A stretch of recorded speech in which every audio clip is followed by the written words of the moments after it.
Hello and welcome to another How to Play Starcraft 2 unit guide. In this guide we're going through every single unit in the game, going over their strengths and weaknesses, their abilities, and some other interesting facts like atom specific comments. In this video we'll be going over the Colossus, which is this thing.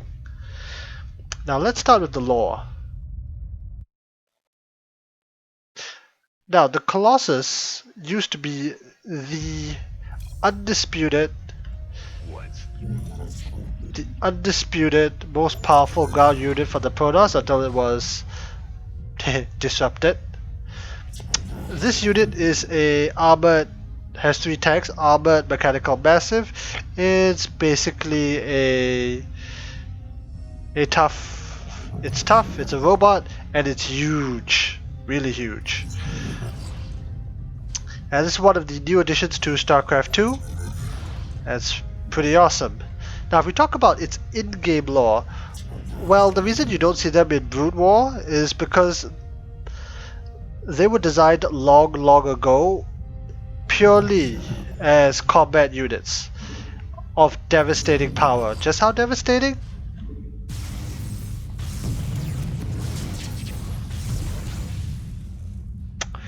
And these were so powerful that they were outlawed by the Protoss Conclave. Basically, their leadership, they said, no, this is too dangerous. We are not building these things, so they kind of kept their models away. However, after the successful Zerg invasion of Aya, basically after the Zerg in the Protoss homeworld, the new Protoss leadership decided to just let loose the dogs, or in this case the giraffes of war. And thus the Colossus entered service after the end of the First Great War, but it saw combat in the Second Great War, aka StarCraft 2. So that's the lore behind the Colossus. Now where do you get them from? You get them from a robotics facility, but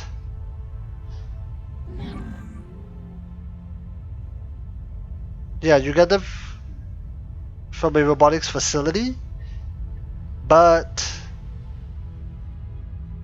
you need to get the robotics bay first. Yes. So let's run through the full demonstration. Why this Reaper is here? Well, I'll show you later. Here's a bit of a tease for what the Colossus can do. So the first thing you have to do is you have to get a gateway. Then you have to get a cybernetics core. Then you have to get a robotics facility. And then finally a robotics bay. So you kind of have to get 4 buildings before you can build these Colossi. So if you're playing on default, the order for that is BG, BY, VR, and then VB. If you're playing on a separate set of hotkeys, then I can't help you there. Only after you get these buildings, then you can build a Colossus from the robotics facility. Now let's talk about where you get upgrades for the Colossus. So you get upgrades from 2 places, the Forge as always, as well as the robotics bay. So the Forge, which is BF, BF. Okay, so this is where you get upgrades for all Protoss ground units, anything that walks. So if I, let's say, get +1 weapons, researching, upgrade, you notice that this is jump to 1. And if I do the same for shields, upgrade complete. Okay, the Colossus will also have improved shields. The other place you can get the upgrade is over here at the robotics bay, where you can get thermal lance. What thermal lance does, we'll get to that in a second. So these are the tech structures required. Let's go and now to talk about their abilities. Now the Colossus has 2 abilities, one of which is Cliff Walk, which is why the Reaper is here. Now the Colossus is a unique unit in StarCraft 2 because it has a lot of exceptions. It is one of the only 2 units that can scale cliffs at will. Watch. The other unit is the Reaper. See? So if I order my troops up here, notice the poor little probe is still stuck down here. Whereas only the Colossus and the Reaper can just come up and down. There are units like the Stalker and the Dark Templar, which we've covered in previous videos, link should be coming up right now, that can traverse cliffs, but that's a activated ability. This one you just click and it goes. For all the other units, you need to take a flight. More importantly, the Colossus is, in its lore, these are behemoths. These tower in the sky. Like, look at the size of it. As a game unit, never mind never mind the expanded lore. Now, the Reaper, when it tries to go up a cliff, it can't actually see what's up there. There could be an enemy you don't know, and you have to jump up there to take the risk. As a Terran player, I've lost plenty of Reapers. But the Colossus can walk up to the cliff and basically see what's there, because it's tall. It has the same vision as an air unit. And that makes it pretty unique. Now, the other ability a Colossus has, this is one that you need to research, it's called Thermal Lance. Okay, time to reset, time to clear the board. Buy Thermal Lance. And to demonstrate this example, let's get a Colossus from both sides and let them battle. This Colossus has Thermal Lance, this does not. Okay, let's do this again. You'll notice that this Colossus started firing first because this Colossus has more range than that Colossus. Now, apart from the fact that it has 1-1, okay, but what this really means in a more practical sense is that the Colossus base range is 7, but giving it the Thermal Lance increases it to 9. Basically, it gives you an extra approximately 20% range, and this is really important because you want to keep units off the Colossus. We'll talk about that both in its strengths and weaknesses shortly. Now, okay, so let's talk about the strengths of the Colossus. Let's get rid of the other one.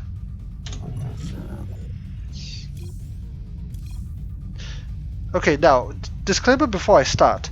A lot of what I'm going to be saying is for PvT and PvZ, simply because Colossus aren't really used that much in PvP, and I'll explain that specifically in the matchup comments. But let's just focus on, as I mentioned, Protoss versus Terran and Protoss versus Zerg. Now, the first strength of the Colossus is its consistent AoE. Now, when the Colossus attacked its laser beams, it does area of effect damage. Anything that's hit within those two beams as they're crossing takes damage. And it can melt any mass of enemies. For example, and to make this example a little bit more spectacular, let's have a few more. And let's have some Terrans. Okay, so we have 20 Marines against 3 Colossus. But the thing is, as James Rayner said, it can reduce a whole squad of Marines to ash in a heartbeat. Yeah, that just happened. Also, do note that they do additional bonus to light. So these Marines are going to take 15 damage per shot. And as if you see, whole squads of them are being burnt to a crisp. So Marines or too many. Justice be done. Or Zealots. Let's give them one more.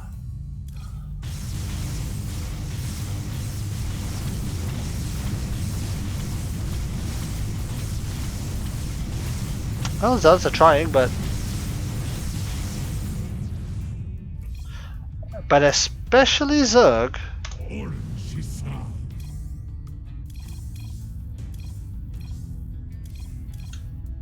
Especially Zerg. It just burns them to the ground. Now, this is one of Protoss's 3 main area of effect units.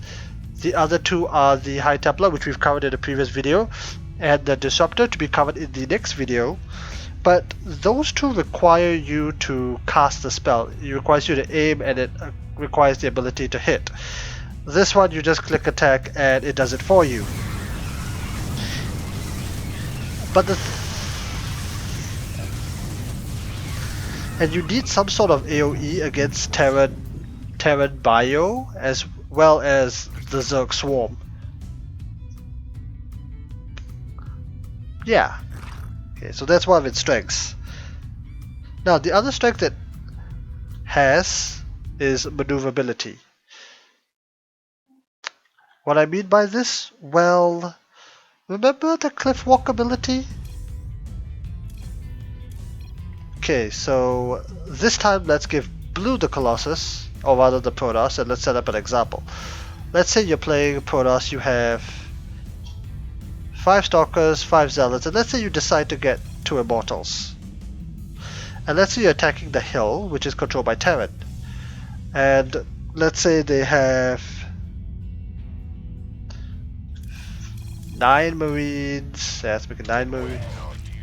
9 Marines, 4 Marauders, 2 tanks, no, 3 tanks, and 3 medevacs. And let's just see them fight and see what happens. Now the tanks I'm going to siege once they fire the first shot. Again, no micro except for the siege. The siege is fairly realistic.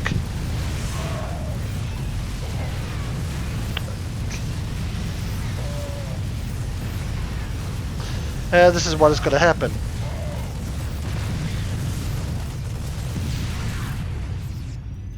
But, let's say instead of running Immortals, you run a couple of Colossi. Let's buff Terran a little bit to make these numbers slightly more even. Again, I'm not going to micro each side, only the tanks once the first shot is fired. AoE, and the fact that they're firing from way down here instead of forcing their way up this ramp allows them to do this. Well, let's run this again. Use the tanks.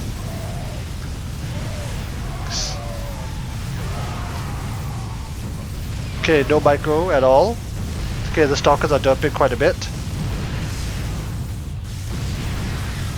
Ooh, it's gonna be close. Okay, the Protoss just barely make it.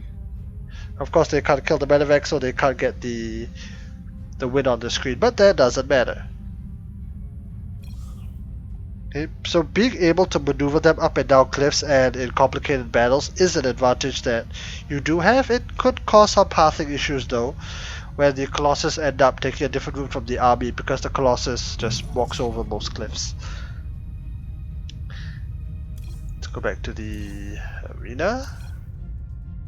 Clear. Now the other part about the other strength of the Colossus is honestly its deterrence value.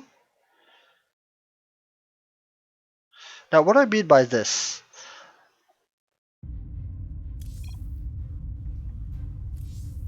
now if you look at the tech path of the Protoss, yes, it takes a while to reach the Colossus, but it's a very high tier unit, and in PvZ and PvT, having critical mass as the aforementioned 3 Colossus puts you at such an advantage that you can't break through as Terran and Zerg without getting higher tier units. Without getting like a mass of tanks or Thors, or in the Zerg's case, you have to get a really good surround, or you have Vipers to abduct. The Viper will get to a video eventually, or you have to land corrosive bars. All these units will get to eventually, or you have to tech up to air. And having enough Colossi keeps you fairly safe in the mid game because it's a lot harder for the enemy to attack you directly. That being said, said enemy can also just do harassment. Basically, they have to switch to guerrilla tactics, which can be effective. As for PvP as mentioned, not so much, and I will get back to that case specifically a little bit later. Okay, so let's talk about the weaknesses of the Colossi. And boy, do they have some weaknesses. Now, the first weakness is that honestly, they have low health and they really need support. So let's explain the low health part first. Let's get the rough equivalent number of tanks. Let's go for 2 Colossi instead. And okay, 4 tanks. Tanks have a slight advantage. So if I ask them to attack and I ask the tanks to siege, tanks, which do bonus damage to armor by the way, will shred through the Colossi. The Colossi doesn't really have that much health, it's only 150 and 200. Whereas an Immortal, for comparison,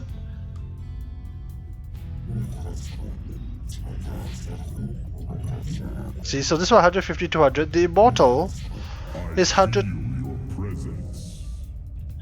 Technically has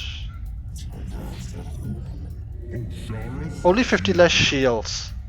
So the Immortal is tougher, plus with the hardened barrier. And coming back to the tank example here, if you just ask them to attack, I don't even need to siege the tanks, this will happen.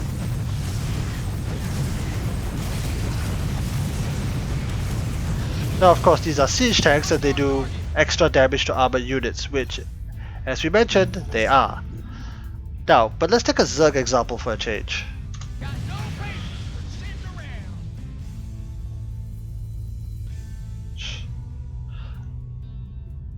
If you take the 3 Colossi and let's say the enemy Zerg is, let's say they have 5 Roaches and 6 Hydras. 6 Hydras. Okay, so roughly equivalent, and you get them to attack. Now the Roaches themselves are armored, the Hydras are light, so this is a mixed army. This is what happens. Roach Hydra, not as of right now in the meta, not super popular, but still very viable. So 3 Colossus on their own just get shredded. As it's mentioned, they're pretty top heavy and tend to fall over. But, if you actually give them the proper support, in this case send in 5 Stalkers, and let's send in another group of Hydras to kind of balance the scales, and we attack.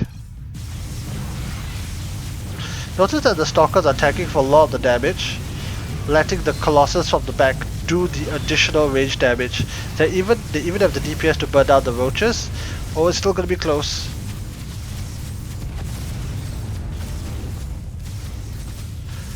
It's still going to be close. Let's try that again. Okay, but again, you do need some support, Zealots, Stalkers, preferably Archons, for you to keep your units alive in this manner. Okay, there we go. So yes, it kind of depends, a little bit of RNG here and there. Again, this is me without micro. So on the battlefield, you're going to have to control them and control them well. Now, the next disadvantage, or weakness, and I love this because this is so consistent with its lore, is that it's actually vulnerable to air. Oops. And this is the only ground unit in the entire game that this applies to. So let's clear it out. If you have things in the air, let's say a medevac, or a muter, or a corruptor, or a Viking. Now, normally these things can only attack other air units, like each other. But all of these units can attack the Colossus. The reason behind this is that the Colossus, because they're so tall, they tower to the sky, it actually allows it to be targeted by other air units. It's like, you know, firing missiles at a tower. As an additional example, if you build, let's say, a missile turret, okay, notice that missile turret is air attack only, targets air. The Colossus counts. See? Yeah, Colossus is shooting at it, Mistletoe is shooting at it. And a counter in a lot of games to Colossi by Terran is a Viking transition. Now, it takes a full 14 Vikings You ready for war? to one-shot Made for battle. a Colossus, which you might think is a lot, and it is. As an example, Information let's... systems primed. Fight or flight. Let's get into the fight. Fight or flight. Let's just do 13. Ready for war? So yeah, it takes 14 Vikings to one-shot a Colossus. Okay, see, 13 not enough. But you don't need to get 13 Vikings. In fact, with just 6, which is 3 production cycles Information systems primed. on a reacted starport, you can kill a Colossus fast enough. That didn't take very long. For the Zerg side, if they so choose to go for the air option, which is Corruptors, it takes 19 Corruptors to one-shot a Colossus.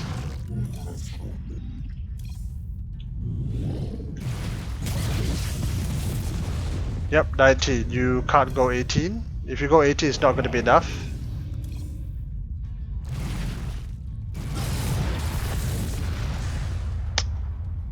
But again, as you don't need this many Corruptors. You could run with far less and still be able to render the Colossus useless. Let's just say 7. Gone. As an additional point, both the Corruptor and the Viking do bonus damage to the Colossi because the Viking does bonus damage to Massive, 20 rather than 14. The Viking does additional damage to Armored, which the Colossus is both, so they both deal extra damage to the Colossus. Now, the last big problem behind the Colossus is that losing Colossi is very, very painful, not just emotionally, but economically. Now here's the thing, the Colossus costs 300 minerals and 200 gas. Losing one is already akin to losing a Nexus, but here's the problem, if you want to make your Colossus effective, you need them in high numbers. You need 3 to 6. 6 is a bit on the higher end, but still. And without that relevant tech support to make it effective, an enemy army like the Roach Hydra, if they chose to micro and just focus on the Colossus, they can kill it. And losing this many Colossus, it means that you're not building Immortals, you're not building Warpers, you're not building Observers. The build time of a single Colossus is 54 seconds. This represents 6 in-game minutes from a single robotics facility, and the nature of Starcraft, the game state changes every 30 seconds. You won't have time to reproduce the splash damage. Whereas Terran and Zerg, they could mass produce the cheaper Marine, Marauder, Ling, Bane, Hydra, Roach, and just overwhelm your base before you can get this back up. So if you lose, let's say, and you only have 2, this might not be enough to stop the enemy onslaught. And if you lose all your Colossus without any backup or any transition, you've effectively lost the game. So yeah, these are pretty high value units for you and high value targets for your enemy. Now let's talk about the matchup specific comments and why they're not really used in PvP. Well, the truth of the matter is that compared to Terran, where if they play Marine, Marauder is the core and the backbone, and contrasting with Zerg, which has several light units, the Protoss has only 2 light units, which is the Zealot and the... In fact, let's clear the board. Has only 2 light units, the Zealot and the Adept. The Stalker, the other key unit, is Armored Mechanical. My meditation is over. The issue in PvP specifically is that if your enemy just goes for an Archon, the Archon does bonus damage to biological and does significantly more. Furthermore, Focus. thank you. Furthermore, it's easier for Protoss to make Archons because all you have to do is get High Templars or Dark Templars and morph them. That allows him or her to have more Immortals from the Robo, Presence. and the Immortal, more importantly, does 50 damage to armor. Like, it will annihilate this Stalker. And if you really need like that kind of ground-based splash damage, most of the time the players will go for Disruptors. As a preview, this is what the Disruptor does. Yeah, like that kind of instant damage. In fact, let me go for, I've got a better example. This kind of instant damage to a Protoss is normally better than... Yep, it can one-shot all three of these units.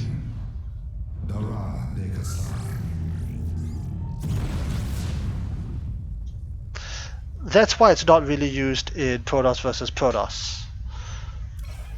Now, on the other hand, in Protoss versus Terran, the Colossus is a viable tech choice because if the enemy is going bio, and quite a few Terran players do that, this is what allows you to counter it. This allows you to clean up large swaths of the Marine Marauder, and if you're going against Zerg, the Colossus is a good option because it does clean out the Lings, the Bays, the Hydras. It allows your Zealots, Stalkers, Sentries, whatever's in your army to be able to push through. Like, again, the Zerg strategy is to throw as much of this as you as possible. The Colossus helps you clean it up so that you can push into the Zerg base and do some real damage. Of course, all the weaknesses, as aforementioned, apply. So, in conclusion,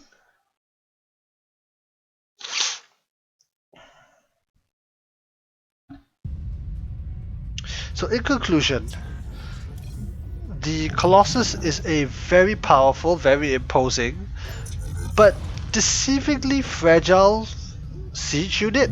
It's meant to be used like a long-range artillery gun rather than a frontline fighter. They do require a good amount of support, be it Zealot, Stalker, Sentry, Archon, Immortal, in order for it to be effective.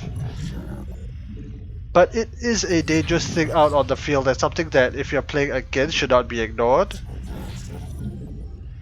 But with every unit in Starcraft, counters in many forms do exist, from hard counters such as Vikings and Corruptors to soft counters such as, oh, you've got 3 Colossus? You got 3 Colossus? Let me just go and do a raid somewhere else.